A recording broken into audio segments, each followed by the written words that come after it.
Eh bien, bonjour à tous une fois de plus. Cette semaine, le Conseil des Anciens s'est réuni mercredi et a entendu beaucoup de nouvelles très encourageantes de la part de membres du Conseil aux États-Unis et dans le monde entier. Nous avons eu des commentaires encourageants sur la croissance de l'Église.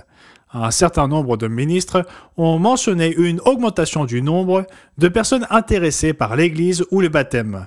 Et également, nous avons réalisé un certain nombre de baptêmes et d'autres personnes sont conseillées pour le baptême en ce moment. Monsieur Mario Hernandez a présenté un rapport très encourageant.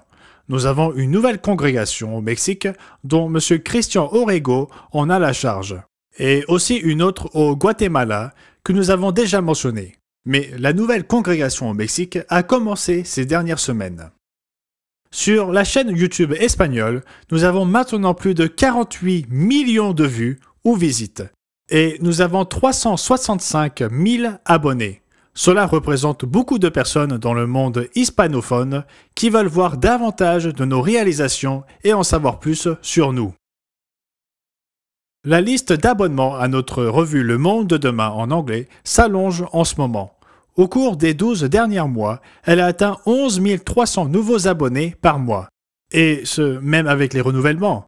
En d'autres termes, lorsque nous n'avons pas de nouvelles d'un abonné sur une période de 3 ans, nous lui envoyons un coupon de renouvellement pour savoir si la revue l'intéresse toujours.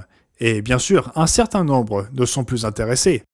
Ils se sont désintéressés pour une raison ou une autre, et nous ne voulons pas seulement un grand nombre d'abonnés, nous voulons un bon lectorat.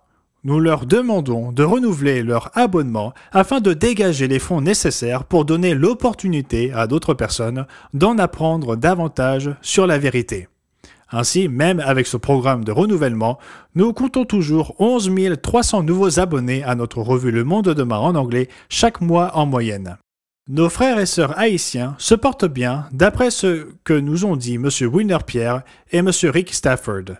M. Stafford a mentionné que le séisme de 7,2 a causé des dommages matériels à quelques-uns de nos membres. La plupart de nos frères et sœurs vivent loin de la zone concernée ou assez loin pour ne pas être trop affectés. Mais ceux qui étaient dans la région ont dû faire face non seulement au séisme, mais aussi à une tempête tropicale qui a déversé beaucoup de pluie et de vent. Ces personnes souffrent beaucoup en attendant que de l'aide leur parvienne. M. Stafford a mentionné qu'il gère cette épreuve avec foi et résilience. Et il a posé la question, aurions-nous ici aux États-Unis la même foi et la même résilience que ces personnes? Alors prions pour eux. Je sais que l'Église les aidera autant que possible quand nous pourrons leur apporter de l'aide. Une triste nouvelle, M. Arius Nusantara, notre ministre en Indonésie, avait contracté le Covid et était à l'hôpital sous respirateur. Il allait mieux, mais son état s'est aggravé et il a succombé à cette affliction.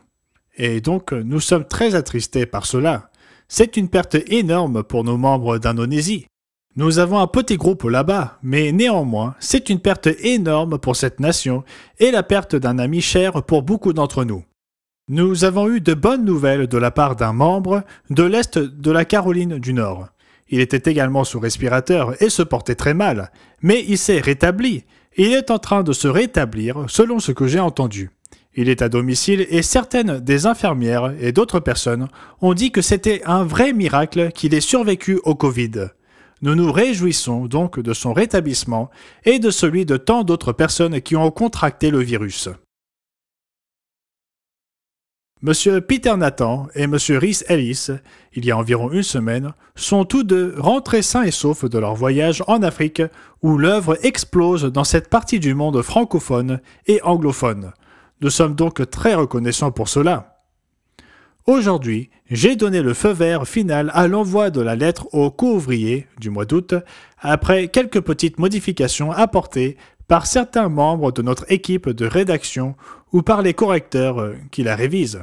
Et aussi, j'ai enregistré une nouvelle émission ce matin, Le message de Jérémie pour les peuples britanniques et américains.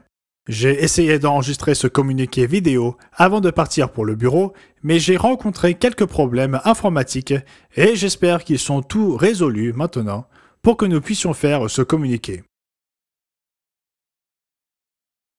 Voilà pour les nouvelles. Nous en aurons beaucoup plus dans le bulletin d'information, Mais ce sont les nouvelles de ma part, Gérald Wasten, pour l'Église du Dieu vivant, pour la semaine se terminant le 21 août 2021.